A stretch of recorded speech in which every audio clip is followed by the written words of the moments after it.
Good evening. What can Lightning McQueen and I get for you? I would like a basket of chicken tenders and crinkle freeze, please. Well, thank heavens you dog fetching. What do you mean? Nothing. I think yes. Of course, Charlie Brown and I were here to see the main fight and the really useful, Gene. Dad, come. You will get half price of your meal in and same thing. Okay. That'll be $1.99 place. Order up. Uncle Lightning McQueen. Here are your meals, too. I need you to tonight show. Right? Good evening, lads. Holy shoot!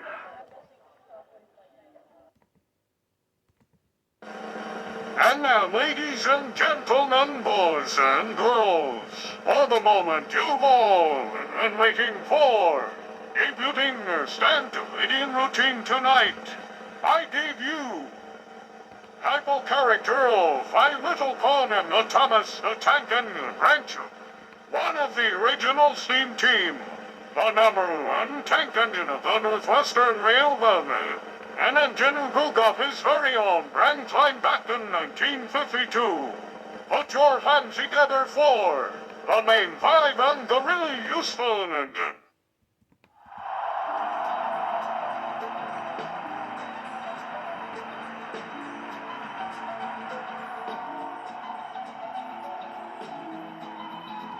Thank you all, thank you.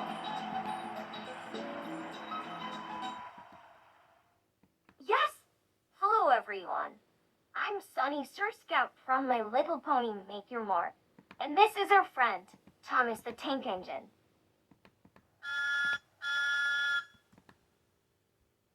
And the million of the variations of these franchise.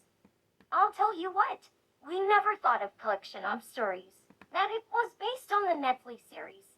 That was just so great. And that's saying plenty, considering I'm one of them. But we'll just add that to the ever-growing list of things we don't understand. That right there is our very lame segue into the theme for tonight's routine. Hashtag lame segue is lame. For those of you all don't know about Thomas the Tank Engine, he lives in the big station. He got his branch line after he rescues James from the accident from his wooden brake blocks. Yes, I'd understand by bringing the breakdown train, but I'm not so sure. I mean, look at Britt Oprah. She still seemed to be plodding along at 147, but I digress. Despite my age, there's still so much I don't understand about the world. Furthermore, there's also a lot of things that tick me off. When I decided to do this, I wasn't sure if this come up as stand-up rad or another mindless rant cloning up the internet. We'll leave that for you to decide. We'll start off with something that's got a lot of people in a tie. The YouTube apocalypse. Don't you just love how sensitive draggies can become? Hashtag draggy sells. And this is indeed a draggy for many. For the uninitiated, the YouTube apocalypse is the term given to the current situation on the platform, where the set is pulling paid advertisements from many shows. This is terrible news for a lot of channels, as their sites are the source of their revenue. Some have reported, or they're already counting their income, which is rubbish. No one deserves that. And before anyone can make a snide remark, that these people showed their real job. Let me ask you a question. Is it different to a real job? In the conventional sense of the word, a job is where you're employed by someone. That someone is chiefly responsible for paying you. Your income is literally in their hands. And if your boss came up to you and say, "We're cutting you pay and help," would you stand for it? Think not. If this sounds a wee bit personal, it's not. The Netflix series is not monetized, and it has no intention of doing so. Nonetheless, I can sympathize with those who have been dealt a crippling blow. So, it's my point in all this. That's right. This isn't the first time channels on YouTube have been up in arms about something the set's done. If you disregard the seriousness of the situation. One thing I always find incredibly funny is the reaction by these channels. They make videos condemning you on YouTube. And to my knowledge, YouTube has never taken down any of this. When all said and done, they seem like good sports when it comes to taking backlash. That's worthy of respect in my ears, and I don't think the site deserves the score it gets. I mean, it is a business with the goal of making money, and it can do that without making changes. I wonder just how many people are triggered with that statement. And there's another thing I don't understand. The obsession with triggers. Now don't panic. I'm not going to go beating this dead pony by ranting on about how obsessed we've become about not hurting other people's feeling. Instead, what I'm going to say is something I don't anyone's ever mentioned before. Triggers are nothing new. Think about it. People have always reacted to the words and actions of other people. Throughout history, for good and bad. When Shirley came to power, people were triggered by his charisma. When Buzz Lightyear first landed on the moon, the world was triggered by this inspiring event. And when New in Heaven was elected, no, teaching that one. Oh, bugger. But I already mentioned his name, which means the comment section is probably going to melt down. Right about now. Hashtag sound of you triggered. Okay? Assuming the video isn't crashed, I can talk about something else that baffles me. Unusual pricings. Whenever you check the price of a product that's rarely depicted as whole number, it's always $29.99 or $19.99 or some other figure. Whenever I see that, I can't help but what's the point? If you're paying cash, then you are paying the whole number. If you were paying by card, then you save 1 cent or a shilling or whatever denomination applies to you. Which mean after 100 purchases, you will save $1 a pound or whatever. And what can you believe these days? It's not just the mall stuff either.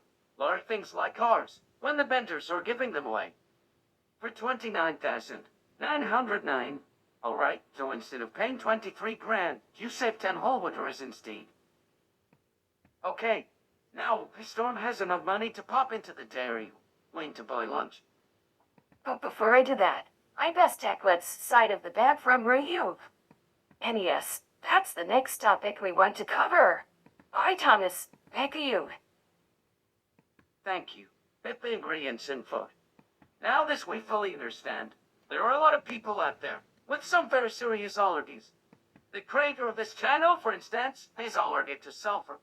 And you'd be very surprised how many foodstuff have sulfites in them.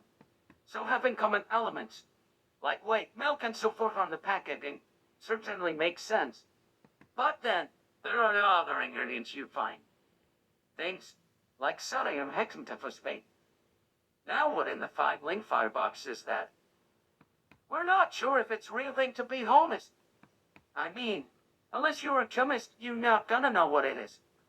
And whenever you see the ingredient that's 26 letters long, you got to wonder, should I be ingesting this? Then there are the common ingredients that are preceded by an unusual adjective like inverted sugar, for instance. What does that even mean?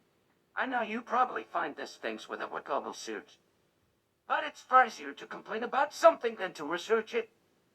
And we also know it must sound strange for really useful and like me to be ranting about food, considering I don't and can't eat anything. But the bloke who voices me is some of you, and so we goes that counts. Hashtag self-deprecating Homer. One thing that baffles us, Heather, the strange description you find in relation to some foods. Here's an example. Last week, Thomas and I had a pack of cashew nuts. Just for curiosity's sake, we read the ingredient list on the back. Yep. Aside the comprehensible ones, there's one line that made us laugh. You read my content trace of nuts. What do you mean made? Does that mean it's not really cashew? That it was made by something else? If it is, I'm better of knowing. We're doing the metric thing and remembering ignorance is bliss. We really don't know. What we do know is that I'm sure you're all sick of listening to us, right? So we'll end the ratine here. If you've made it this far, thank you all for that.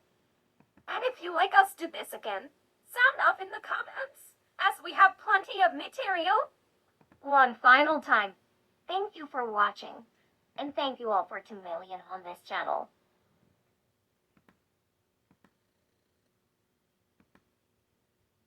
Get that every time!